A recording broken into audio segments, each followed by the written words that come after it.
because it just looks fun. Yeah. I could go for a co-op, like, RPG game that just is me, like, grinding with idiots and talking. If you want, like, some decent, like, single-player, like, turn-based strategy RPGs that are decent but, like, not great, but they're still pretty fucking solid, look up the shit that Idea Factory's done. Spectral Souls, fucking Agrest, the whole Agrest series. Yeah.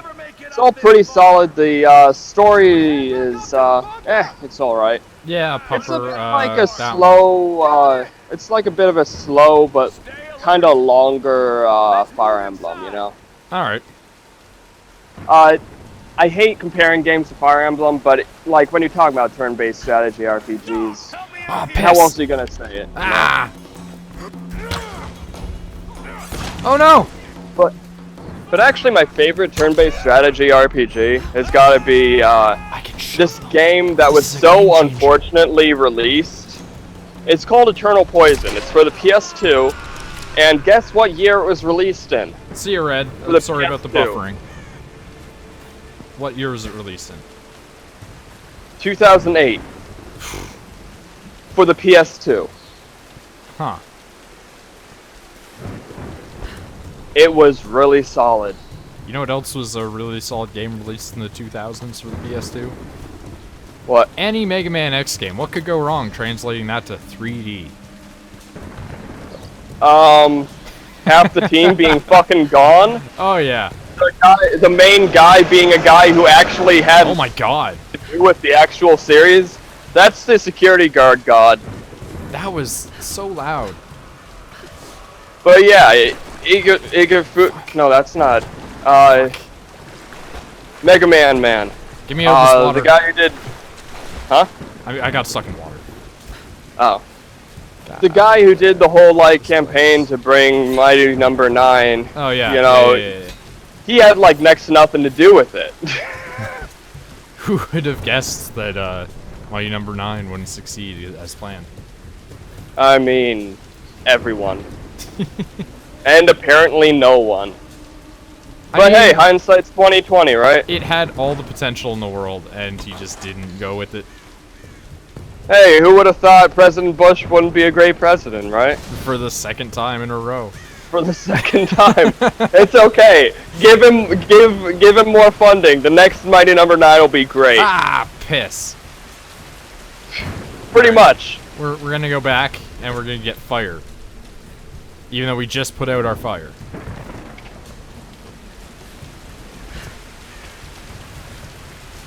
So I got about an hour until I gotta head over to work. Alright, that's fine. Cool. I don't know how long I'll be streaming for anyway. Alright.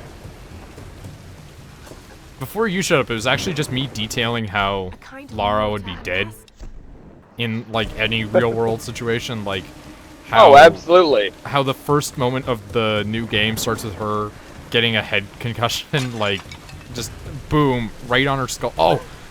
Right on her skull, and just like somehow opening a door under a fucking ship door underwater. Well, we watched that part, and it was the other dude who did that. Oh, okay, my bad. But it's still like she was drowned by that point. And also the pressure, like, you ever try and open something underwater? Why did that? Like something like a door? Probably not, because who the fuck would actually be in that situation? But like, nah, it doesn't work like that, homie. I was saying for a while, there's probably a reason Capcom didn't let Ninafune make a new Mega Man game. That's probably true. What he should have done was use the rights to make a Mega Man movie. So, were you a PlayStation 2 guy, or were you like a fucking GameCube guy? I had both. Okay, cool. Which did you favor? Which could you say you actually have a top 5 list for? Well, you know? I had more games for the PS2, but I spent more time playing GameCube. Understandable. Because it would be so like, which would you have a more cohesive, like, top 5 list for? Well, for the PS2, as I had more games for it. But all my top games are like Ratchet and Clank and Jack and Daxter and like I'll let you know when I find it. you know the typical games for that. But here's one that you're never gonna see in a million years coming up as a top 5 game. Gundam versus Zeta Gundam. Oh, okay. It's such a good game that I didn't know how to play for the first year and a half of them. It has a campaign mode where you play through the different like historical eras of the Universal Century timeline. Right. So you start off with like fuck these guys. You start off with like Amuro and the Gundam, and you kind of progress from there and unlock more characters, and as you unlock more characters, you play through their timelines and stuff like that. And it's more or less just repeating the show. So I got to 100%, it was like, alright, I'm done, right? And I had 3 different files, and the 3 different files were me playing through the Xeon side, the Earth side, and like the Titan side. And then I found out that you actually can play all of those on the same file if you just click a different button. Nice. And so I did that, and it was like, okay, you've gotten 100% across all of them. But then I noticed that when I completed one mission, it did the Star Fox thing where it was like mission accomplished instead of complete.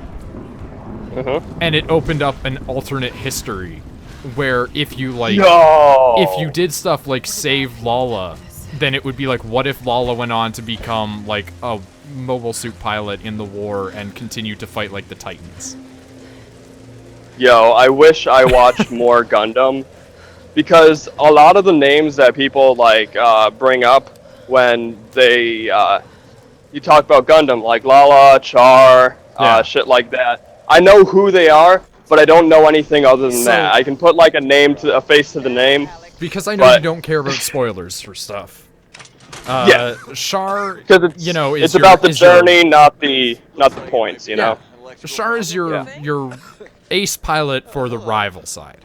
He's the bad guy's ace pilot, but he's got a bunch of secret plans because the bad guys killed his family when he was a kid and forced him into exile. And so he wants revenge. And so he works from the inside, kind of sabotaging them and planning to eventually take over after killing them. And he, on Earth at one point, like, it's more or less hinted that he went to a brothel and found this woman and was like, oh, you're one of the weird, like, psychic space people like us. I'm going to take you with me and, like, free you. And then began, like, a romantic relationship with her, sort of. But then, while on Earth with her, he inadvertently runs into Amuro, who also runs into her, and a love triangle thing happens. Where she likes both of them, but leans towards Amuro.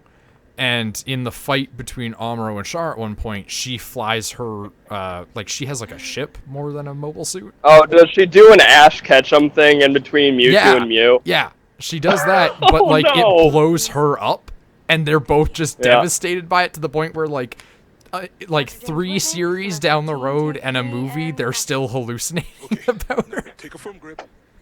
Oh, damn.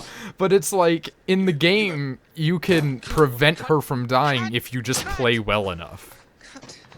Alright. And so I played well enough to save her, and it opened up like a whole alternate path, and then it was like, oh yeah, because you did this, you unlocked like this part of Lala's path. And it wouldn't just be like one alternate timeline, it would be like, what if all the way back here at this point in the timeline this happened? And then it would continue on, and it was like, what if Amuro, instead of joining the good guys in Zeta Gundam, joined the Titans and defended Earth in a radical way instead? And it was just like, it was so crazy to me to see like all of these alternate pathways and like get to play through it. And it's a game that wasn't great graphically, and the controls weren't awesome, but it was so solid. Also, I like how I look over and I just see in a lot of all Gundam capitals, she was some mother to him. Dr. James Whitman, filler 15. Alright. Action. Well, I'm a big fan of Gundam games, and I've never gotten to play the ones that I thought were really cool. Like Gundam Breaker 3 or whatever. Yeah, I want that game really, really badly. Oh my god, that game. You get to make your own Gundam. You get to make your own Gundam. Big Zam body, tiny legs. T-Rex arms on a Big Zam body. To bring that up, one of the things you can do in the Gundam versus Zeta Gundam game is just do like player versus player against your friends. Yeah. And it would have like default coloring and then like alternate coloring for, you know, whether or not this is like one faction or like a captured version of it, like what the enemy would have painted it. And one of the absolute dumbest things that they give you is the ability to play as the Big Zam. They're counting on you. Jesus. So you get the Big Zam, and you think, what could be worse than Big Zam, right? Because it's incredibly bad in that. The only thing worse than Big Zam is Psycho Gundam. Yep. So they put Psycho Gundam and the even worse Psycho Gundam Mark II in Gundam vs. Zeta Gundam. Do they have 7-Eleven colors? They do not have the 7-Eleven colors. So, relevant to that, Tony, in the link dump area of the bag, there is a 7-Eleven Gundam that was posted recently. Jesus. That's amazing. But yeah, it was like, it's such an underrated game, but it's so good. Sounds like it, dude. No one even knew, and like one of the great things about it is there are mobile suits in the Zeta Gundam area of the timeline that do like the Robotech thing where they transform. Yeah. And you can totally do that in the game. So one of my favorite things to troll like friends when they were over was that I would use one of the ones that would turn into like a spaceship and just fly away from them. It's like, you can't kill me if I just fly away and then randomly shoot lasers at you. That's amazing. It's hard for me to make a top 10 of like favorite PS2 games, but fuck it, I'm gonna try anyways. Alright, so clocking on number 5 is a little gem that not many people know about. It's called Chaos Legion. That sounds familiar. It's a Capcom game. It's basically, what if Devil May Cry 1 was done differently and also better? And it's pretty simplistic.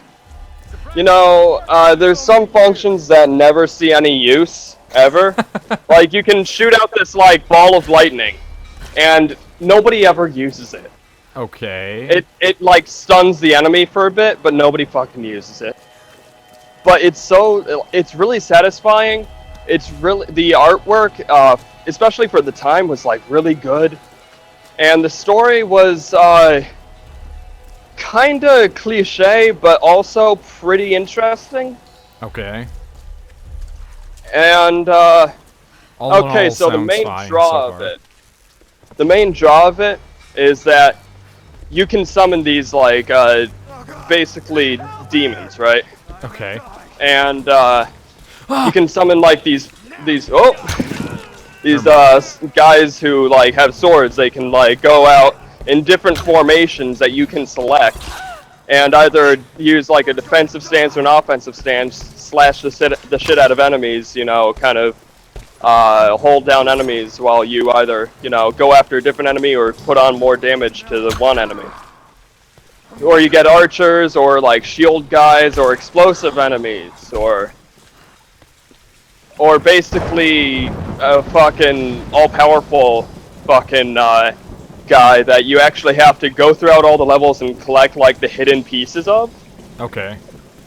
And he's basically like the fucking... Basically Exodia. His name's Thanatos, so... So they just were like... He's a big dick Greek god of death instead of Exodia, but same difference. And if my memory serves me correctly, He basically does a Zawarudo.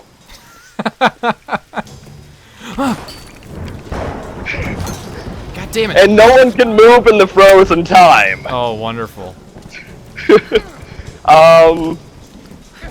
And then there's Eternal Poison, which I basically, you know, touched on a little bit.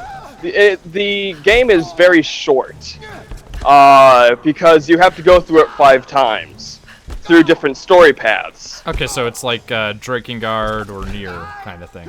Kind of, but you don't have the same party. You know, each story has its own, like, party. Okay. And you can't, like, go back and do missions. So if you level up your characters wrong, you're kind of fucked. And if you don't capture a boss, which you can capture enemies and turn them into, like, weapons, items, spells, but you can only do it once with, like, bosses. Oh, no, I don't want to die here. I'm listening, don't worry. Oh, no, it's all good. So you gotta, like, know, you know, through trial and error, is this boss that I just captured through, like, a lot of, like, planning and fucking skill, because it takes a lot of fucking planning and skill to capture those fuckers. Is it better as a weapon, a spell, or, like, a fucking item? So it's kind of like the like, picking what you want for, like, a Dark Souls character, yeah. Kind of, yeah. Like, I want to transfuse, like, this soul into, like, whatever. Right. Yeah. Alright. It's kind of like Dark Souls 3 kind of shit. Alright. With that. But you don't know until you select it. You don't know what it's gonna be. Huh. That's weird. Yeah. That's really weird. It is. So either you have to, like, save scum it or go through it, like, multiple times just to, like, fill out your fucking, like, encyclopedia, because it saves, like, throughout your save file. So if you do the same story again, you know, you keep all the information. Okay. Or if you do another story, you keep the same information, right? Alright, that makes sense. So if you complete all 5 storylines, you get the final mission. Okay. And, like, there's this big, like, there's this not really big reveal, but it's like, you know, it's not like a shocking reveal, it's more like a, oh, fuck yeah, that's cool. Alright. So, game that I only played a little bit of, and is an objectively terrible game, but for some reason I remember incredibly fondly. Yeah. And this is when I went back and tried to figure out what this game was for years, because I thought I actually just dreamt it, because I could never find it after I rented it, and then when I went back, it wasn't there. And Is it Robot or Chemical Drive? No, it's called Evergrace. Oh, okay. And I never could find it. And all I remembered was the game was really hard. Yeah. It was a fantasy game where you got to pick to be a bow-wielding girl or a sword-wielding guy. And I really had no idea how to play it. And the worst part of it was it had item burden. So you got heavier the more armor you put on, and it slowed you down, but also you could carry too much and become overburdened. And then I went back, and I finally found out what the name of it was. I don't know how I found it, but I eventually found this freaking game that I couldn't find for years. And what do you think I find when I looked this game up for the first time after years and years? What? I found down in the corner of the box art FromSoft. Which explained everything immediately. It's like, that's amazing. I get why I like it now, but I also get why, like, you know, 12-year-old me hated this game with a passion. But, like, I loved the game, but I also thought it was complete bullshit. Right. And so, the story is so, like, it presents it to you in a very straightforward way. It still makes no sense. That doesn't... Oh, okay, now it sounds like FromSoft. Okay. Like they tell you, like, oh yeah, these things exist to, like, cause the end of the world. Look at this weird angel thing. And then it's just like, okay. And at the end, everyone turns to goo. Kind of. I really Wait, don't. so it's literally Evangelion? No, like I really don't know where it went. It just was like, look at this weird evil baby, and it's an angel, and it's coming to kill you, and I'm just like, what? Like I kind of want to emulate the game, to be honest. You know, I played a game like that if I didn't have it, if I didn't, like, buy it, I would have thought that it was a fucking dream. This game is awful, like, objectively, but it's an early FromSoft game that, for some reason, I enjoyed. No, the game that I would have thought I dreamt is pretty awful, too. It's called Eternal Ring, and it doesn't actually have a physics engine. I know that game. Yeah. It's really mesmerizing at times. It's got a great soundtrack, but it doesn't have a physics engine, which, if you play it on the PS3 or, like, emulate it, which it causes you to bug out and die sometimes because it doesn't have a physics engine. And when you actually have to fall down a place to, like, get into, like, an instance or something, the fucking game, if it's on the PS3 or emulation, doesn't know what to do, so it just kills you. That's... wow. That's something. Yeah, and there's some facets of the game that just are almost kind of like dreamlike, especially for like a kid when I played it, you know? Can I steal your rifle? Clocking in at number 3, probably Onimusha 3. Oh, I'm dying in here. That's less good. How do I get out? Onimusha is a great series. It's hard to decide whether I like Onimusha 3 or Onimusha 2 better, because in Onimusha 2 you actually play as people who existed. Okay. Jubei Yagyu, there's this guy with a gun, there's this monk with a spear who's drunk all the fucking time. Oh, that got rid of my pants. There's this, like, little thief guy and like, a warrior woman. Okay.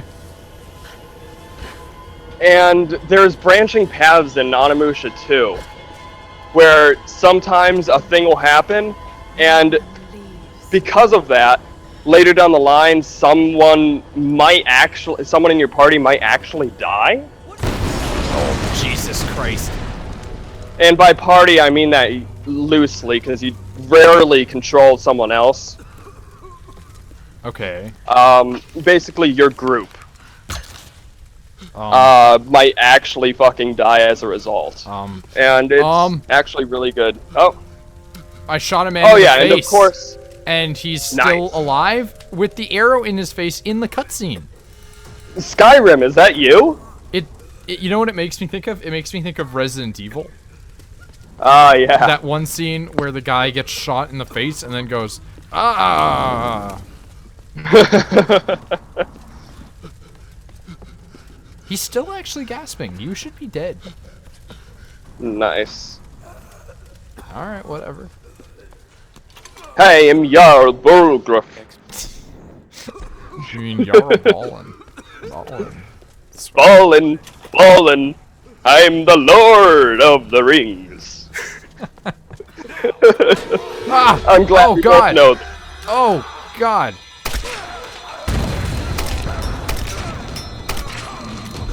Wow, that was... Haters gonna hate. That was... Haters gonna hate. Your mama gonna hate. Yeah, he's basically just Taylor Swift at that point. Oh, fuck. I love that video. I love the Mass Effect one with that. Yeah? Like, whenever they do stuff with Mass Effect, I always liked those ones more, for some reason. I don't know who made that. That's the thing. I remember that channel, but I don't remember the username. Ah, damn it. I will link it to you after the stream. Okay.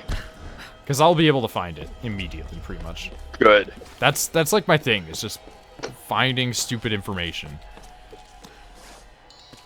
Oh, man. Wait, is there a bonfire in this building? There is. Oh my God. This is so stupid. You gotta link it, dude. I just did. I sat at it. This is gonna ruin my no bonfire run. Oh no, you won't be able to get the special ring that nobody ever got. I've seen I'm kidding. Plenty of people have with gotten those that. rings and hate them so much. I know, right? Not because they did it, but because they always use it to just cover up dual Avelins. They have to keep warm. By lighting a fire indoors? Come on, that's so dangerous. There's a ring for no bonfires. There's actually 2. Yep. There's a ring for soul level 1, right? Is it soul level 1 or is it no deaths? I have no idea. You just like turned into Jarl Balgruuf there. You have committed crimes against Skyrim and our people. You actually sound like a Bethesda voice actor. That's the worst part about it, though. Oh, great. Pay me! If you had to live life being a guy who does, like, the same voice 15 times for Bethesda games, or actually being, like, a well-known voice actor, but only for one role, like Elias Tofexis, what would you pick? I'd be the guy who gets jobs. I don't care if I'm known, I need So you're just gonna be Yuri Lowenthal? I'm gonna be a fucking jobber. Okay, so not I'm Yuri gonna be the Lowenthal. Kane. I'm gonna be the Kane of voice actors. The Kane of voice actors. I'm gonna be, jeez, what's his name? Gonna be David Carradine. No.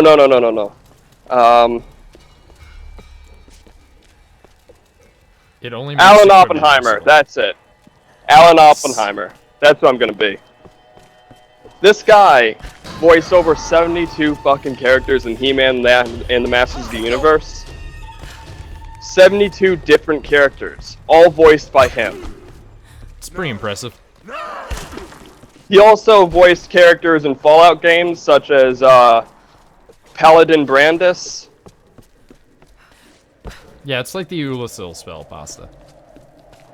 Yeah. So my experience with like Fallout, like the first game, was like this is all I managed to do was I found out there was a bunch of cannibals, and then I went, oh, and then just made the joke like they're made of people, and then about 2 hours later I finished the quest line. And it gave me the dialogue option to yell, Iguana Bobs is made of people. And I just started laughing hysterically and went, that's it. That's all of this LP. That's all this is now. And just stopped playing shortly after that. See, it always comes back to Nazis and cannibalism. It really does, though. It's really strange. Also, I found like 100,000 caps or something like that just sitting in the waste by chance. And then Nick was like, wow, that's fucking stupid. Okay. That sounds simple enough. I love how you can create item underflow in Fallout 4 and just get unlimited caps. I mean, there's a lot of games that have done that, and I always am really happy when it exists because I figure out how to manipulate that. In Fallout 3, I haven't had to really work on that because my Fallout 3 Let's Play, I'm assuming you haven't seen any of it, is... I mean to watch it, but I haven't yet. Not to spoil anything, it's me starting out going, I'm gonna do a melee run and just kill everyone with this baseball bat. And then quickly that turned into, oh, my bats are really, like, breaking. I don't have my bats with me. I'm gonna just hit this guy. Oh, wow, my fists do so much damage. Because I have 10 strength. And so you're basically a character from the Warriors. Yeah. So I punched a guy in the face and realized that does a lot more damage. So I started using like brass knuckles and spike knuckles. And then eventually I looted a giant claw. Amazing. So now I'm just running around the wasteland with a giant claw, clawing people to death in like 2 hits. And I have no need for money because all I need to do is use my claw to kill. Unfortunately, in Fallout 4, like, unarmed is not really a good thing to do. Well, good thing I'm not playing Fallout 4. Yeah, you can't really... It's not really feasible in Fallout 4. That's unfortunate.